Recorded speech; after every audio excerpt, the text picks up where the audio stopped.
அடுத்த நாள் கிளம்பும்போது ஊரில் உள்ள மக்கள்லாம் பார்த்துட்டு வரலாம் அப்படின்னு சொல்லிட்டு கிளம்பி வராரு. இங்கே தான் எடுக்க போகிறோம், தெருவெல்லாம் இங்கே தான் எடுக்க போகிறோம், பார்த்துட்டு வந்துடும் அப்படின்னு சொல்லிட்டு லாஸ்ட் டே அன்னைக்கு அங்கே போனோன்னா அங்கே உள்ள இளவட்ட பசங்கள்லாம் ஊருக்குள்ளே போனோன்னா எல்லோரும் சுற்றி வந்துட்டாங்க. சுற்றி வந்து சார் சார் அண்ணே அண்ணே அண்ணே அண்ணேன்னு சுத்தம் வாங்கடா வாங்கடா என்ன பொண்ணம்மா மாமினா நீனு எப்பா பெரியாத்தாமைனா ஐயோ வாங்க வாங்க எல்லோரும் வாங்கப்பா இந்த பசங்கள்லாம் இங்கே வாங்க இப்படி நில்லுங்க அப்படிங்கிறாரு. எல்லோரும் அந்த அப்படி நின்னோடனே அண்ணே சொல்லுங்கண்ணே சொல்லுங்கண்ணே ஏன் நீங்கள்லாம் இங்கே இருக்கீங்க ஊருக்குள்ளே இருக்கீங்க என்ன என்ன என்ன பண்ணுற நீனு நான் வந்து இது பண்ணிக்கிட்டு இருக்கேன் இந்த கிராமத்தில் வயல் ஐயோ என்னப்பா இப்படி இருக்கீங்க ஊரை விட்டு வெளியில் வாங்கப்பா பெரிய உலகம் இருக்குது சினிமாலெலாம் எத்தனை வேலை இருக்குது டைரக்டர் இருக்குது அசிஸ்டன்ட் டேரக்டர் இருக்குது கேமராமேன் இருக்குது இன்னும் என்னென்னமோ வேலைகள்லாம் இருக்குப்பா வெளியில் வாங்கப்பா நீங்கள் ஊரை விட்டு உங்களுக்கு நான் எல்லா வாய்ப்பு ஏற்படுத்தி தரேன் எல்லோரும் வாங்க ஊரை விட்டு வாங்க கிளம்புங்க நான் நாளைக்கே கிளம்புறீங்களா வந்துருங்க நான் அண்ணன் அட்ரஸ் தெரியும்ல வந்துருங்க அப்படின்னு சொல்லிட்டு கார் ஏறி பை பை பைன்னு சொல்லிட்டு கிளம்பி வந்துட்டார். வந்தாச்சு. அதுக்கு அப்புறம் பார்த்தீங்கன்னா இந்த இவர் சொன்னார் இல்லையா வாங்க நிறையா வாய்ப்புகள் இருக்குது சினிமாவில் டேரக்டர் ஆகலாம் அசிஸ்டன்ட் டேரக்டர் ஆகலாம் கேமராமேன் ஆகலாம் எடிட்டர் ஆகலாம்னு சொன்னதை நம்பி ஒரு 7-8 இளைஞர்கள் கிளம்பி ஒரு வீட்டுக்கு போயிருக்காங்க. வீட்டுக்கு போய் காலையில் வந்து அண்ணே அண்ணே அப்படின்னு கத்திருக்காங்க.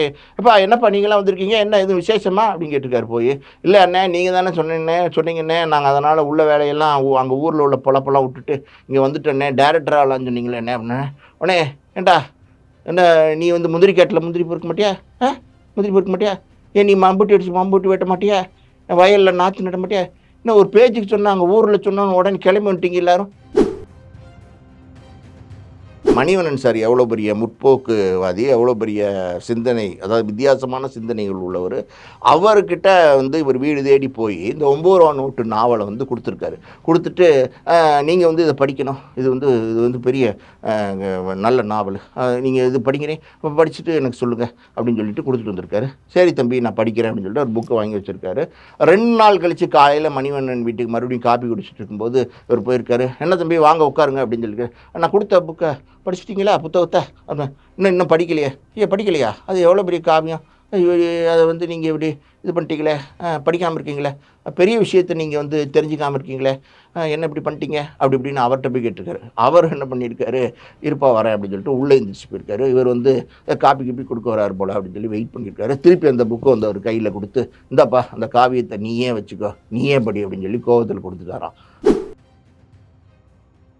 இது போன்ற எக்ஸ்க்ளூசிவான வீடியோக்களை தொடர்ந்து காண மீடியா சர்க்கிள் சேனலை சப்ஸ்கிரைப் பண்ணுங்க.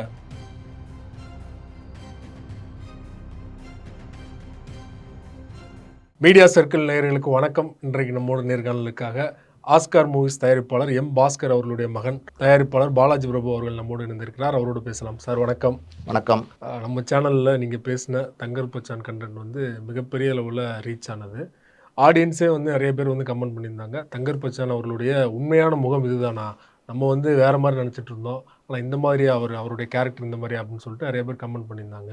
ஸோ அந்த 9 ரூபாய் நோட்டு அந்த ஷூட்டிங் ஸ்பாட்டில் ஷூட்டிங் போகிறதுக்கு முன்னாடி நடந்த நிறைய விஷயங்கள் எங்களோட பகிர்ந்து கொண்டீங்க.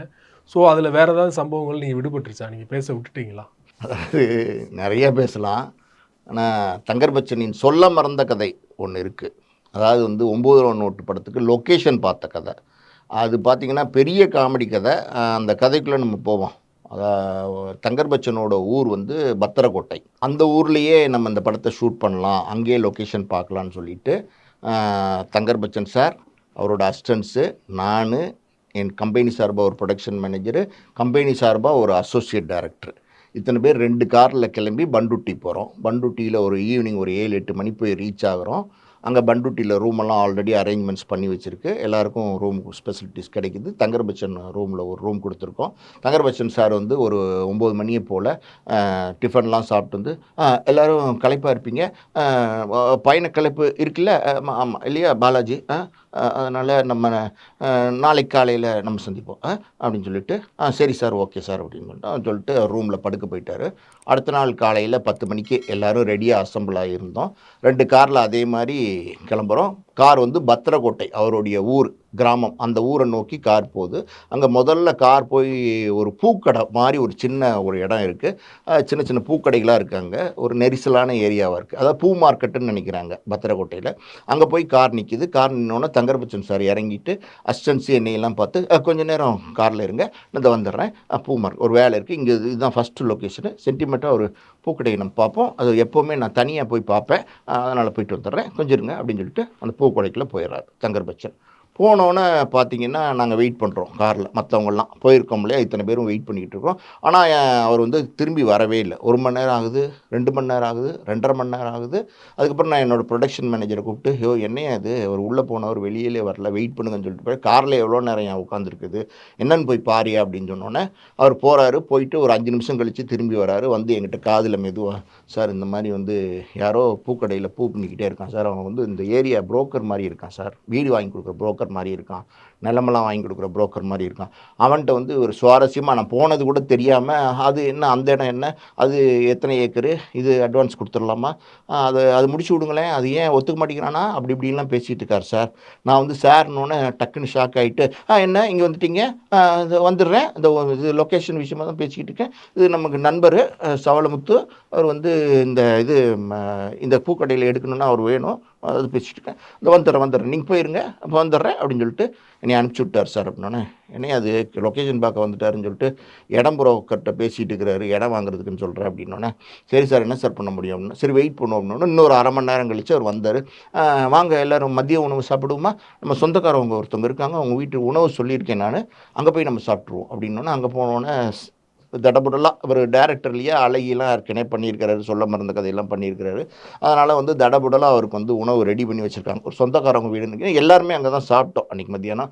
சாப்பிட்டு முடித்தோன்னே தங்கர்பச்சன் சார், நான் எல்லாருமே கிளம்பி ஒரு ஸ்கூல் லொக்கேஷன் இருக்குது, அங்கே தான் நம்ம வந்து இந்த மாதவரோட பேரெல்லாம் படிக்க போகிறாங்க, அந்த ஸ்கூலை முதல்ல பார்த்துருவோம், நான் படித்த ஸ்கூலு அங்கே தான் நான் எடுக்க போகிறேன் அப்படிங்கிற மாதிரி சொன்னார். சரி ஓகே அப்படின்னோடனே அந்த ஸ்கூலில் போய் இறங்கினோன்னே அப்படியே பார்த்தீங்கன்னா, அதாவது வந்து அப்படியே பள்ளிக்கூடம்னு ஒரு படம் எடுத்திருப்பார். அதில் பார்த்தீங்கன்னா சில சீன்ஸ்லாம் பார்த்தீங்கன்னா ஸ்கூலை பார்த்தோன்னே பிரமிச்சு போய் அப்படியே தேடி தேடி பார்ப்பார். அந்த மாதிரி அப்படியே பார்த்தாரு. இன்னும் இருக்காப்பா அந்த அத்தி மரம், ஒரு படித்த காலத்தில் பிடுங்கி திம்போம், மரத்தில் ஏறுவோம் நாங்கள், இன்னும் இருக்கே அப்படின்னா, என்ன இந்த பில்டிங்லாம் அப்படியே இருக்குது, வெள்ளை அடிக்கலையா என்னாச்சு அப்படி இப்படின்னு அந்த வாட்ச்மேன்ட்ட கேட்டார். இல்லை சார் எனக்கு எதுவும் தெரியாது சார், எல்லாம் அவர் இருக்காரா இவர் இருக்காரா, அந்த டீச்சர் என்னாச்சு, அந்த வாத்தியார் என்னாச்சு அப்படின்னலாம் அந்த வாட்ச்மேன்ட்ட கேட்டார். அவர் சொன்னார், இல்லை சார் நிறைய பேர் ரிட்டையர் ஆகி போயிட்டாங்க, ஒரு சிலர் நீங்கள் கேட்குறவங்களாம் இறந்துட்டாங்கன்னு நினைக்கிறேன் சார். ஐயோ அப்படியா, சரி சரி சரி சரி ஒன்றும் பிரச்சனை இல்லை, இந்த பள்ளியினுடைய முதல்வரை கொஞ்சம் வர சொல்ல, நான் தங்கர்பச்சன் வந்திருக்கேன் ஒளி ஓவியர்னு சொல்லு அப்படின்னு சொன்னோன்னே அவர் வந்து போய் வந்து அந்த பள்ளியின் முதல்வர்கிட்ட சொல்லி அந்த முதல்வர் கூப்பிட்டாரு. வந்தோடனே வாங்க வாங்க வாங்க, இவருக்கு தெரியும்ல எல்லாருக்கும், ஃபேமஸ் டைரக்டர், வாங்க வாங்க வாங்க அப்படின்னோடனே, நான் இந்த பள்ளியில் தான் படித்தேன், தெரியுமா உங்களுக்கு அப்படின்னா, ஆமாம் நீ கேள்விப்பட்டிருக்கேன், சொன்னாங்க நீங்கள் இங்கே தான் படிச்சிங்கன்னு அப்படின்னா, அப்படியா ஏன் எல்லாம் பாத்ரூமெல்லாம் அப்படி கட்டாமல் இருக்குது, நான் வந்து இப்போ இந்த படத்தை இதுதான் எடுக்க போகிறேன், 9 ரூபா நோட்டுன்னு ஒரு படம் நாவல், அது இங்கே தான் எடுக்க போகிறேன், அது நான் இப்போ இந்த கழிவறையெல்லாம் கட்டி கொடுத்துட்றேன், ஏன் இது இந்த பக்கம் சுகாதாரமாக இருக்காங்களா, பசங்களை பார்க்கலாமா அப்படின்னு கேட்குறாரு. உடனே வந்து வாங்க சார் பார்க்கலாம் அப்படின்னா, டீச்சர்ஸ்லாம் ஒரு 7-8 பேர் வந்துடுறாங்க, ஸ்கூல் டீச்சர்ஸ், அது சாதாரணமான ஒரு எலிமெண்ட்ரி ஸ்கூலு. போனோடனே ஏதோ ஒரு 3ஆவது வகுப்போ 4ஆவது வகுப்புக்குள்ளே உள்ளே நுழையிறாரு. உள்ளே நுழைஞ்சோன்னே இவரை பார்த்துட்டு, பசங்களுக்கு அடையாளம் தெரியுமா என்னன்னு தெரில, பார்த்துட்டு எல்லாம் எப்போ படிக்கிறீங்க பிள்ளைங்களா, தமிழ் நல்லா படிக்கணும், தமிழ் தான் நம்ம ஒரு மூச்சு, தமிழை விட்டக்கூடாது என்ன, தமிழ் தான் எல்லாம், தமிழ் வந்து நமக்கு சோறு போடும் நாளைக்கு என்ன, அதனால் நீங்கள் அதை வந்து விட்டுறக்கூடாது, அது பார்த்துக்குங்க, நீங்கள் தமிழ் தமிழ் தமிழ் அதான் நம்ம மூச்சாக இருக்கணும் அப்படின்னு சொல்லிட்டு, எல்லோரும் தமிழ் வாழ்க தமிழ் வாழ்கன்னு 3 தடவை சொல்லுங்கள் அப்படிங்கிறாரு. என்ன எல்லோரும் வந்து தமிழ் வாழ்க தமிழ் வாழ்க, அந்த பசங்கள்லாம் கத்துறாங்க, 3ஆவது பசங்கன்னு நினைக்கிறேன். கற்றுனோன்னே ரொம்ப சந்தோஷம், ரொம்ப நிறைவாக இருக்குது, பள்ளிக்கு வந்தது ரொம்ப நிறைவாக இருக்குது அப்படின்னு சொல்லிட்டு அப்படியே வெளியில் வராரு. இதில் ஒரு விஷயம் என்னென்னா, அவர் பேசுகிறது ஒன்று, செய்கிறது ஒன்றா இருக்கும். அது அவர் தமிழ் தமிழ் தமிழ் வாழ்கன்னு அந்த பசங்களெல்லாம் சொல்ல சொன்னார் அங்கே. ஆனால் அவர் ஒரு முரண்பாடான விஷயம், அது இங்கே சொன்னால் தான் தெரியும். அது என்னென்னா, அவரோட பையனுக்கு அஜித் விஜய் மாதிரி வரணும்னு விஜித்துன்னு பேர் வச்சுருக்காரு. அதை வந்து சமீபத்தில் ஒரு பேட்டி ஒருத்தவங்க ஒரு அம்மா எடுப்பாங்க, அவர்கிட்ட போய் ஒரு கேள்வி பார்ப்பாங்க, என்ன சார் தமிழ்னு பேசுகிறீங்க, நீங்கள் வந்து அஜித் உங்கள் பையனுக்கு விஜித்துன்னு பேர் வச்சுருக்கீங்களே, அது எப்படி சார் அப்படின்னு கேட்கும்போது அவர் சொல்கிறார், நல்ல கேள்வி, நல்ல கேள்வி. அது அது என்னென்னா, நைட்டு ஒரு 2:30 மணிக்கு மாசமா இருக்கும்போது பொண்டாட்டி தூங்கிட்டு இருந்தாங்க. பக்கத்தில நான் படுத்திருந்தேன். வந்து ஒரு திடீர்னு முழிச்சு, விஜித் நல்லா இருக்கானா? விஜித் நல்லா இருக்கானான்னு கேட்டாங்க. எனக்கு விஜித்னாலே தெரியாது. அந்த வார்த்தைய நான் இதுவரைக்கும் கேட்டதில்ல. நான் என்னடா அப்படி சொல்லிட்டு, "சரி, சரி, சரி தூங்கு, தூங்கு" அப்படின்னு சொன்னேன். காலையில எந்திரிச்சு, "என்னம்மா விஜித் விஜித்ன்னு என்னமோ சொல்லிக்கிட்டு இருந்தே, நல்லா இருக்கானான்னு கேட்டியே?" அப்படின்னு நான் கேட்டேன். அவன் வந்து, "இல்லங்க, எனக்கு என்னமோ தோணுச்சு. விஜித் நம்ம பையன்னு தோணுச்சு. அதனால நான் கேள்விப்பட்டதே இல்ல, இந்த விஜித் பேரு. அ ப அ அவங்க விருப்பப்பட்டதுனால நானு விஜித்ன்னு வச்சுட்டேன். வேற ஒண்ணும் இல்ல. எனக்கு இது விஜித் பேர் இருக்குன்னே தெரியாதுன்னு வச்சுக்கோங்களேன்." அ அ அப்படின்னாரு. அந்த அம்மா வந்து, "சரி சார், அப்படியா சார்?" அப்படின்னு கேட்டு, "வேற வழி இல்ல, என்ன செய்ய முடியும்?" அப்படின்னா, இத வந்து நீங்க வந்து அந்த சுதாகர் கோபி இருக்காங்கல்ல, அவங்களோட மீம்ஸ் எல்லாம் எடுத்து போட்டு, "என்ன கம்பி கட்டுற கதையெல்லாம் பேசுறான் பாருப்பா" அப்படிங்கிற மாரி ட்ரால்லாம் பண்ணி நெறைய வீடியோஸ்லாம் சமீபத்தில வந்துச்சு. எதுக்கு சொல்றேன்னா, பேசுறது தமிழ் தமிழ்ன்னு பேசுவாரு. ஆனா செய்றதெல்லாம் வேற மாரி மாரி வேற மாரி பண்ணுவாரு. சரி அத விடுங்க. அப்புறம் கீழ இறங்கி மெதுவா படி வழியா வந்தாரு. வந்தோனே இந்த டீச்சர்ஸு, அந்த பிரின்சிபல்லாம் சூழ்ந்துட்டு இருக்கும்போது பேசிட்டு இருந்தாரு. அதில ஒரு டீச்சர் வந்து, "சார் நீங்க இந்த ஸ்கூல்ல தான் படிச்சீங்க. எங்களுக்கு கொஞ்சம் டொனேஷன் குடுங்களேன் ஸ்கூலுக்கு" அப்படின்னு கேட்டாங்க. உடனே அந்த டீச்சர் பார்த்து, அது அப்படி சொல்லக்கூடாது. நன்கொடைன்னு சொல்லுங்க. தமிழ்ல சொல்லுங்க. நன்கொடை. நன்கொடைன்னு சொன்னா எவ்வளோ அழகா இருக்கு பார்த்தீங்களா? வேற அழகான வார்த்தைய டொனேஷன் சொல்றீங்க. இது தமிழ் படி தானே? தமிழ் பாடம் தானே எடுக்குறீங்க? தமிழ்நாடு தானே? அப்புறம் ஏன் டொனேஷன் சொல்றீங்க?" அப்படின்னோன அந்த டீச்சருக்கு ஒரு மாரி மூஞ்சி ஆயிருச்சு. "இல்ல சார், நன்கொடை" அப்படின்னோனே, ஒன் செ ஓகே குடுக்குறேன், குடுக்குறேன்." புரொடக்ஷன் மேன பார்த்து, கோபி நம்ம வந்து ஒரு 10,000 குடுப்பா" அப்படின்னாரு. உடனே வந்து அவரு என்ன ஒரு லுக் விட்டார் புரொடக்ஷன் மேனேஜர். நான் இப்ப புரொடியூசரோட சன்னு, "என்னடா இதுல 10,000 குடுக்க சொல்றாரு" அப்படின்னு சொன்னோனே, என்னைய பார்த்தாரு. நான் வந்து குடுங்க அப்படின்னேன். உடனே 10,000 எடுத்து குடுத்தாரு. எழுதிங்க. தங்கர்பச்சன், தங்கர்பச்சன், தங்கர்பச்சன் எழுதிக்கங்க. நான் இது வரும்போது இத கழிவறையெல்லாம் சரி பண்ணி, எல்லாம் பண்ணி இது என்னென்ன பண்ணணுமோ இது புல்லெல்லாம் வளர்த்து நல்லா சுகாதாரமா வைக்க வேண்டியது தானே? ஏன் இப்படி கிடக்கு? சரி, சரி எல்லாம் பார்த்துக்கலாம். நான் வரேன், வரேன், வரேன். அடுத்த மாசம் இங்க வரேன் படப்பிடிப்புக்கு. அப்போ நம்ம பார்த்துக்கலாம். எல்லாம் நம்ம பிள்ளைங்களுக்கெல்லாம் எல்லாம் நல்லது பண்ணுவோம். வரட்டுமா? வரட்டுமா? வரட்டுமா? அப்படின்னு கும்பிட்டுட்டு கார் ஏறி கிளம்பிட்டாரு. அது அன்னைக்கு ஸ்கூல் இன்சிடென்ட் அன்னைக்கு முடிஞ்சிச்சு. அன்னைக்கு லொக்கேஷன் ஸ்கூல் மட்டும் தான் பார்த்தாரு. ஏன்னா காலையில பூக்கடையில என் நிலம் பார்க்குற புரோக்கரோட பேசி ஒரு 1/2 நாள் ஆக்கிட்டாரு. அப்புறம் இங்கே வந்து நம்ம ஸ்கூல்ல வந்து இந்த மேட்டர முடிச்சுட்டு வந்தாரு. அதுக்கப்புறம் பார்த்தீங்கன்னா, இந்த ஸ்கூலுக்கு டொனேஷன் குடுத்தாரு பார்த்தீங்களா, அத வந்து கம்பெனி கணக்குல எழுதிட்டாரு. அதாவது வந்து ம கடத்தேங்காவ எடுத்து வழி புள்ளையாருக்கு உடைச்ச கதையா. நான் அப்பாட்ட சொன்னேன், "என்ன இப்படி பண்ணியிருக்காரு?" அப்படின்னு. அப்பா வந்து சொன்னாரு, "நல்ல காரியம் தானடா, விடு ஸ்கூல் டொனேஷன் தானே" அப்படின்னு சொல்லிட்டு அப்பாவும் பெருந்தன்மையா விட்டுட்டாரு. அதுக்கப்புறம் அடுத்த நாளு அவரோட சம்பளத்திலேருந்து கழிக்கலாம் சொல்லல. கழிக்கலாம் சொல்லல. அதான் சொல்றேன்ல, கம்பெனி காசுல அவர் பாட்டுன்னு எழுதிட்டு போயிட்டாரு. புரொடக்ஷன் மேனேஜர் சொன்னாரு, குடுத்தாரு. அது அப்படியே கம்பெனி காசுல, அதாவது காந்தி கணக்குன்னு சில கணக்குலாம் இருக்குல்ல, அந்த கணக்குல அவர் பாட்டுக்கு விட்டுட்டு அவர் பாட்டுன்னு போயிட்டாரு. அத பத்தி அவர் கேரே பண்ணல அடுத்து. அவர் பேர்ல டொனேஷன் குடுத்துக்கிட்டாரு. அவ்வளதான். அதுக்கப்புறம் அடுத்த நாள் பார்த்தீங்கன்னா, வேற ஒரு முந்திரி காட்டுக்கு போறோம் நம்ம இன்னைக்கு. "ரெடி ஆயிட்டீங்களா எல்லாரும்? எல்லாம் கிளம்பிடலாமா? போலாமா? முந்திரி காட்டுல இன்னைக்கு போறோம்." நான் ஓடி ஆடி விளாண்ட முந்திரி காடு. அங்க போய் பார்ப்போம். வாங்க.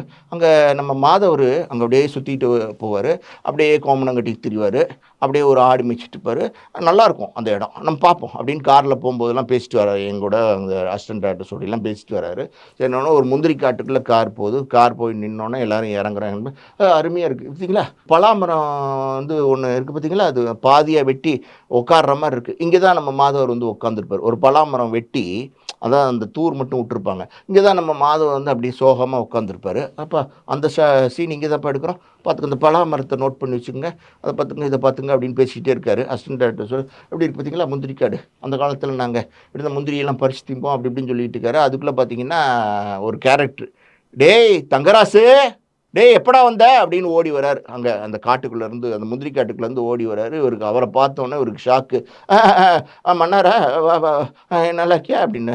"ஏய் நல்லா இருக்கேன்டா. நீ என்னடா இங்க வந்திருக்க?" அப்படின்னேனா, "அது இங்க தான்டா படப்பிடிப்பு போறேன். ரூ. 9 நோட்டு.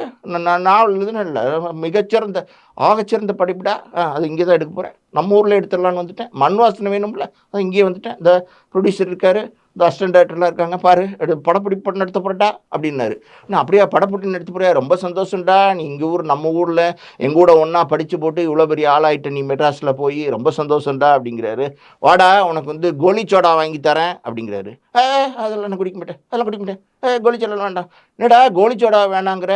நீ 3ஆம் வகுப்பு, 4ஆம் வகுப்பு நம்ம படிக்கும்போது 2 பேரும் ஒண்ணா போவோம். உனக்கும் எனக்கு போட்டி நடக்குமேடா. பச்சை கலர் கோலி சோடா நான் வாங்கி குடிப்பேன். சிவப்பு கலர் கோலி சோடாவ நீ வாங்கி குடிப்ப. மஞ்சள் கலர் கோலிச்சோடா நீ வாங்கினா ரெட் கலர் கோலிச்சோடா நான் வாங்கி கொடுப்பேன், போட்டி நடக்க மாட்டா, ரொம்ப பிரியமாக கொடுப்பீடா கோலிச்சோடா, இப்போ என்னடா வேணாங்கிற அப்படின்னாரு. ஏப்பா எதோ ஏதோ பேசிக்கிட்டு இருக்க, விடு விடு அதெல்லாம் வேண்டாம், இப்போ நான் இப்போ குடிக்க மாட்டேன், இப்போ குடிக்க மாட்டேன் அப்படின்னோடனே அவர் வந்து சரி வா இப்போ நம்ம வீட்டில் ஒரு மோராவது குடிச்சிட்டு போ அப்படிங்கிறாரு. ஐயோ நீ ஏன்டா, நான் வந்து வேலையாக வந்திருக்கேன்டா அப்படிங்கிறாரு. அதில் இல்லை இல்லை நீ மோர் குடிச்சிட்டு தான் போகணும் அப்படின்னு கையை பிடிச்சிட்டாரு.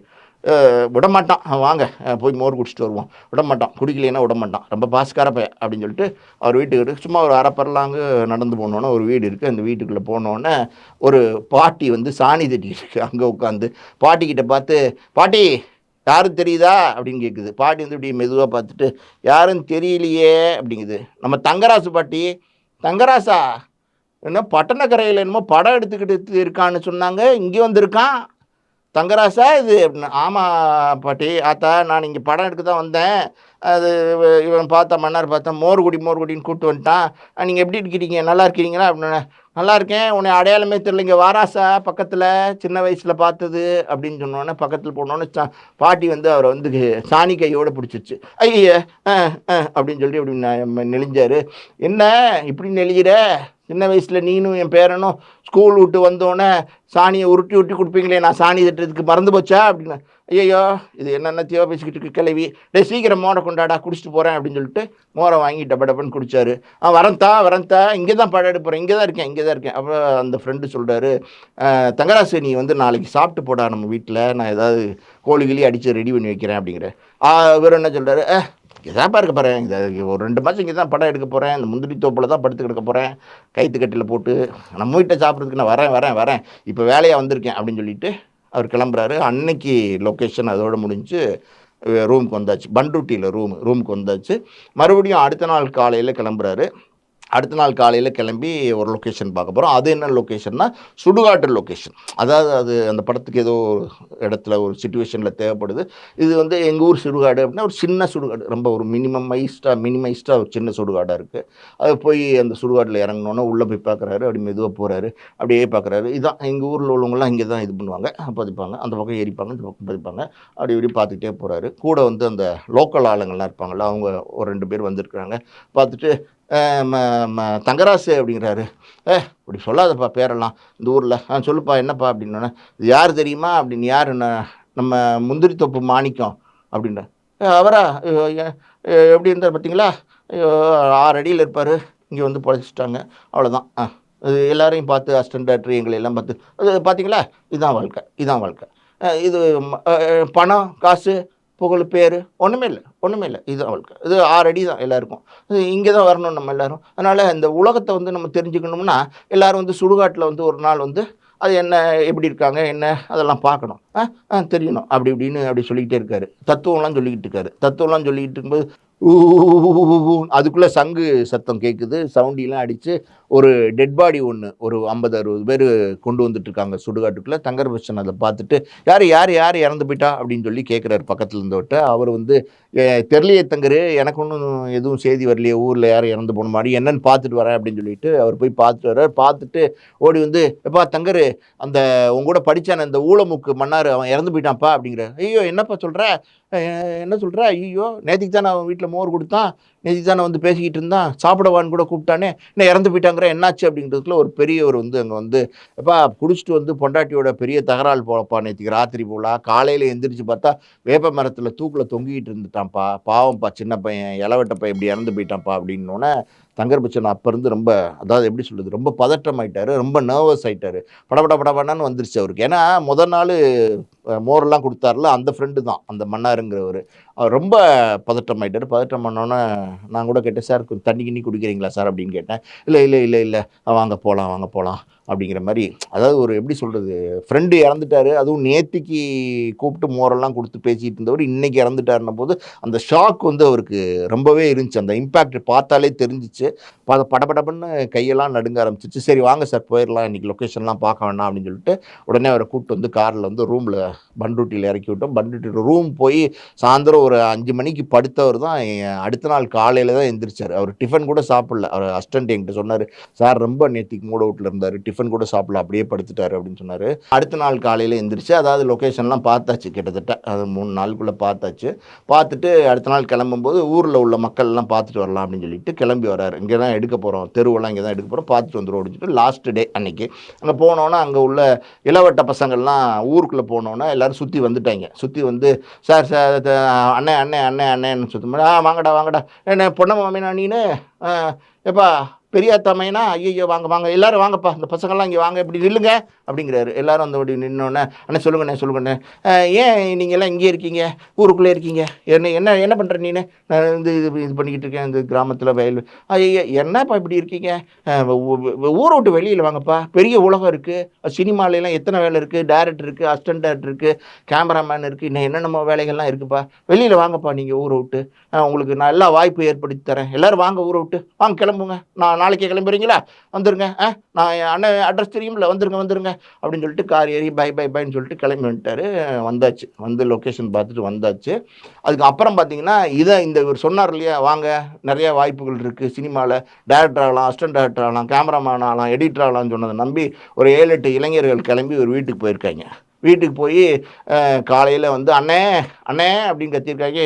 எப்பா என்னப்பா நீங்களாம் வந்திருக்கீங்க, என்ன எதுவும் விசேஷமா அப்படின்னு கேட்டிருக்காரு. போய் இல்லை அண்ணே நீங்கள் தானே சொன்னீங்கண்ணே, நாங்கள் அதனால் உள்ள வேலையெல்லாம் அங்கே ஊரில் உள்ள பொழப்பெல்லாம் விட்டுட்டு இங்கே வந்துட்டேண்ணே, டேரக்டர் ஆகலான்னு சொன்னீங்களே என்ன அப்படின்னா, உடனே ஏண்டா என்ன நீ வந்து முந்திரி காட்டில் முந்திரி பொறுக்க மாட்டியா, முந்திரி பொறுக்க மாட்டியா, ஏன் நீ மம்பூட்டி அடிச்சு மம்பூட்டி வெட்ட மாட்டியா, வயலில் நாற்று நட மாட்டியா, இன்னும் ஒரு பேச்சுக்கு சொன்னாங்க ஊரில் சொன்னாங்க உடனே கிளம்பி வந்துட்டீங்க எல்லாரும், எப்படி உடனே சினிமானா என்ன விளையாட்டா, ஐயோ என்ன இது எல்லோரும் வந்துட்டீங்க, எப்படி வந்தீங்க, நான் பஸ்ஸை பிடிச்சி வந்தேனே, போகிறதுக்கு காசு இருக்கா, இந்தாங்கப்பா இந்தாங்க ஒரு 300 ரூபா வச்சுக்கோங்க, பஸ் டிக்கெட் போட்டு ஊருக்கு போங்க, சொல்கிறேன் சினிமானா என்ன விளையாட்டா போச்சா, கேமராமேன் ஆகாமல் டேரக்டர் ஆக முடியுமா, ஆனால் நினச்சோன்னு நடக்கிறதா இதெல்லாம், என்னது இது, போங்க சார் போங்க அப்படியே சாப்பிட்டு போங்க அப்படின்ட்டாரான் அந்த 300 ரூபாய் கொடுத்து. இது எப்படி எனக்கு தெரியும்னா, அவர்கிட்ட வேலை பார்த்த ஒரு அசிஸ்டன்ட் டேரக்டரு என்கிட்ட வந்து பின்னாடி ஒரு நாள் வந்து சொல்லி சிரிச்சிட்டு இருந்தார், இந்த மாதிரி வந்தாங்க சார், இந்த மாதிரி சொல்லி அவங்களெல்லாம் வாசலில் கேட்டில் வச்சே துரத்தி விட்டாரு அப்படிங்கிற மாதிரி சொல்லி சிரிச்சிட்டு இருந்தார்.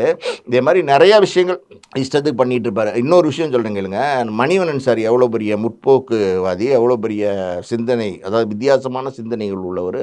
அவர்கிட்ட வந்து இவர் வீடு தேடி போய் இந்த 9 நோட்டு நாவலை வந்து கொடுத்துருக்காரு. கொடுத்துட்டு நீங்கள் வந்து இதை படிக்கணும், இது வந்து பெரிய நல்ல நாவல், நீங்கள் இது படிக்கிறேன், இப்போ படிச்சுட்டு எனக்கு சொல்லுங்கள் அப்படின்னு சொல்லிட்டு கொடுத்துட்டு வந்திருக்காரு. சரி தம்பி நான் படிக்கிறேன் அப்படின்னு சொல்லிட்டு ஒரு புக்கை வாங்கி வச்சுருக்காரு.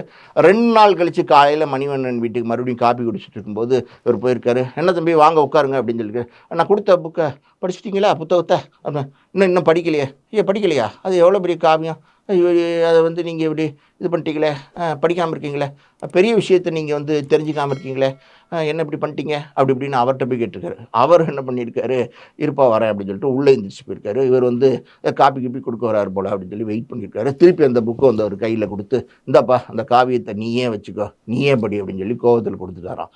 அதை படிக்கவே இல்லை. ஏன்னா 2 நாளில் போய் படின்னா படிக்கவே இல்லை. என்ன இது அப்படியா, சரி ஓகே, ஆனால் நீ படைப்பெல்லாம் பார்த்துருக்கேன், நான் உங்கள் படைப்பெல்லாம் பார்த்துருக்கேன், இல்லை அடடா என்ன படைப்பு, வரேன் அப்படின்னு சொல்லிட்டு கும்பிட்டு ஓடி வந்துட்டாராம். இதை வந்து மணிவண்ணன் சார் உடம்பு முடியாமல் ஒரு வாட்டி இருக்கும்போது அப்பா நான்லாம் அவரை பார்க்க போயிருந்தோம். அப்போ மணிவண்ணன் சார் வந்து எங்கள் அப்பாட்ட அண்ணன் இந்த மாதிரி வந்து அந்த புக்கை கொடுத்தாரு அப்படின்ற மாதிரி சொல்கிறாரு. அந்த புக்கை உங்கள்கிட்டையும் கொண்டு வந்து கொடுத்தாரா, இந்த புக்கை எனக்கு கொண்டு வந்து கொடுத்து தான் வந்து எனக்கும் விபூதி அடித்தார் அப்படின்னு சொன்னோன்னே, எப்படின்னு நீங்கள் போய் அவர்கிட்ட சிக்கினீங்க அப்படிங்கிற மாதிரி மணிவண்ணனும் அப்பாவும் பேசி சிரிச்சுக்கிட்டு இருந்தாங்க. என்ன செய்யறது, விதி தான் அப்படின்னு சொல்லி சினிமாவில் என்ன நடக்கும்னா அதான் நடக்கும் அப்படிங்கிற மாதிரி பேசி சிரிச்சுட்டு இருந்தாங்க. இதெல்லாம் வந்து எப்படி சொல்கிறது, அதாவது வந்து அவர் பேசுகிறது ஒன்றா இருக்கும், செய்கிறது ஒன்றா இருக்கும், என்ன செய்கிறாரு என்ன பேசுகிறாரு அப்படிங்கிறது அவருக்கே தெரியாது. படத்துக்கு பூஜை போட்டீங்க, அதுக்கப்புறம் லொக்கேஷன்லாம் பார்க்க போகிறீங்க, எவ்வளோ லாஸ் ஆயிடுச்சு உங்களுக்கு? அதான் நம்ம ஏற்கனவே சொன்னோமே 40 லட்சம் லாஸ் ஆயிடுச்சு. 40 லட்சம். ஆமாம், முதல்ல ஒரு வாட்டி தங்கர் பச்சனை பற்றி பேசியிருந்தோம் ஒரு 2-3 மாதத்துக்கு முன்னாடி. அப்போ சொன்னேனே நான் 40 லட்சம் லாஸ் ஆயிடுச்சுன்னு. அதாவது படமே ஆரம்பிக்காமல் ஷூட்டிங்கே போகாமல் பூஜை பண்ணி லொக்கேஷன் பண்ணி டிஸ்கஷன் பண்ணி அது இது ஆஃபீஸ் போட்டு கொடுத்து இந்த வகையாலே 40 லட்சம் ஆயிடுச்சு. இந்த 9 நோட்டை பொறுத்த வரைக்கும் எங்களோட சினிமா வாழ்க்கையில் பெரிய பாடம் கற்றுக் கொடுத்துச்சு, அப்படி தான் நம்ம சொல்லணும். அவரை பற்றி பேசணுன்னா இன்னும் நிறையா பேசிக்கிட்டே போகலாம். இப்போ இன்னும் இருக்கா? இப்போ இன்னும் இருக்குது. இப்போ இதோட விட்டுருவோம். மறுபடியும் வேற ஒரு சந்தர்ப்பத்தில் பேசுவோம். ₹9 நோட்டு அந்த படம் எடுக்காட்டினாலுமே அந்த படத்துல உங்களுக்கு இவ்வளோ பேடான எக்ஸ்பீரியன்ஸ் ஆமாம். நடந்திருக்கு. அத எங்களோட பகிர்ந்து கொண்டீங்க. மிக்க நன்றி. நன்றி நன்றி.